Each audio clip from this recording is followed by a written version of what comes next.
नमस्कार। नमन टाइम्स में आपका हार्दिक स्वागत है। मैं नमस्ताना समाचार पत्र की मुख्य सुर्खियों लेकर के आप सामने उपस्थित हूँ। आज महाशिवरात्रि के पर्व पूरे देश भर में हर्षोल्लास के साथ मनाया जा रहा है। सभी मंदिरों को विशेष तौर पर सजाया गया है। श्रद्धालु सुबह से ही जल अभिषेक कर रहे हैं, पूजा अर्चना कर रहे हैं। ऐसी मान्यता है। पौराणिक कथा को माने और धार्मिक मान्यता के अनुसार आज भगवान शिव और माता पार्वती का विवाह हुआ था। आज के दिन शिव की पूजा करने से श्रद्धालुओं की भक्तों की मनोकामना पूरी होती है। कल विधानसभा में उत्तर प्रदेश मुख्यमंत्री योगी आदित्यनाथ ने समाजवादी पार्टी को घेरते हुए कहा कि महाकुंभ के सुचारू रूप से न चल पाए, इसके लिए उन्होंने बहुत से तिकड़म अपनाए। इन्होंने आस्था के साथ खिलवाड़ किया और बताते चले, मुख्यमंत्री ने कहा जहां आस्था होती है वहां शंका नहीं होती है और जहां शंका होती है वहां आस्था नहीं होती है। अखिलेश यादव को घेरते हुए कहा कि उन्होंने जिस तरह से वो कारनामा किया है उसका मुंह तोड़ जवाब सनातनियों ने 65 करोड़ की भीड़ जुटा करके महाकुंभ में साबित कर दी कि सनातन धर्म एक है। इसे अधिक करना सबके बस की बात नहीं है।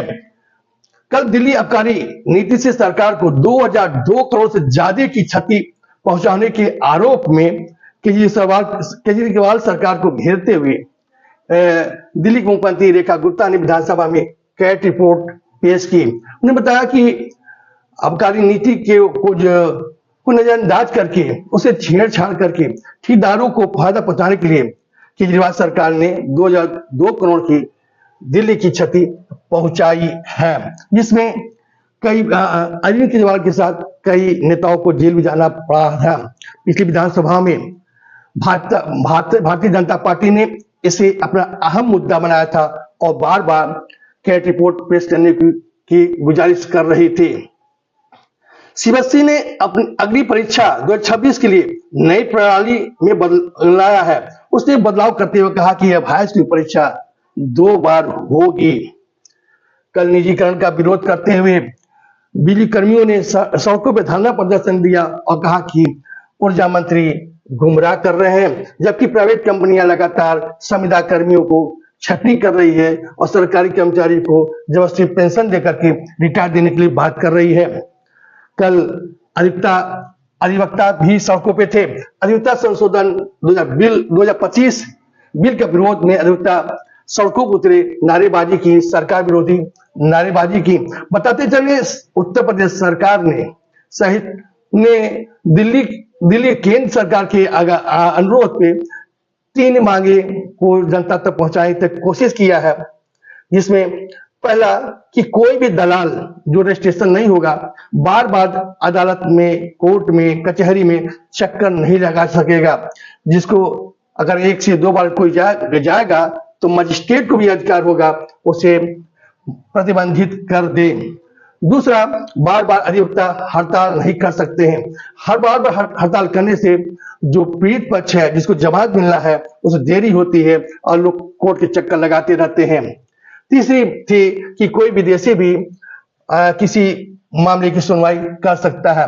ये अधिवक्ता के मौलिक अधिकार पे हनन बताते हुए कहा इस संशोधन को तत्काल प्रभाव से रोकना चाहिए। हुक्का बार में लड़कियों की सौदेबाजी करने वाली नंदिनी गिरफ्तार। बताते चले असोन के समीप हुक्का बार पे छापेमारी के दौरान बहुत सी लड़कियां मिली थी। संचालक को पहले पुलिस जेल भेज चुकी है। जांच पड़ताल में पता चला कि रेशमा खान और नंदिनी लड़कियों को भला फुसला के लाती थी और देह व्यापार के धंधे में ढकेल देती थी। कल नंदिनी भी गिरफ्तार हो गई। संत कबीर नगर में मदरसा पे बर्चस के विवाद पर युवक को पीटकर हत्या कर दी गई। बताते चले संत कबीर नगर में एक मदरसा के संचालन में विवाद चल रहा था 2 पक्षों में। कल एक पक्ष ने दूसरे पक्ष के युवक को पीट की हत्या कर दी। पुलिस इसकी रिपोर्ट दर्ज करके छानबीन कर रही है। 28 नवंबर 2023 को बैतालपुर के पीएचसी में तैनात महिला डॉक्टर का विवाह पीपीगंज के डॉक्टर मयंक से हुआ था।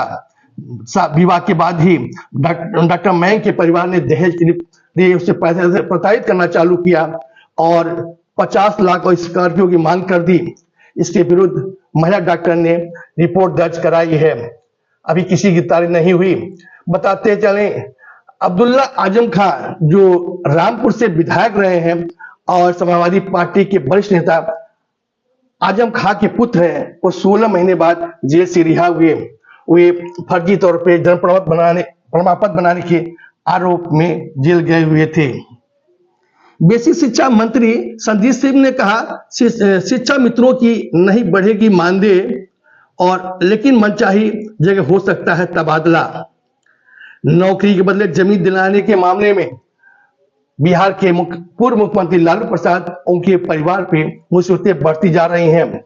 कल दिल्ली कोर्ट ने 11 मार्च को उनके परिवार सहित 77 लोग को तलब किया है। आज का समाचार समाप्त हुआ, कल फिर मुलाकात होगी, तब तक मुझे इजाजत दीजिए। आपका दिन शुभ हो।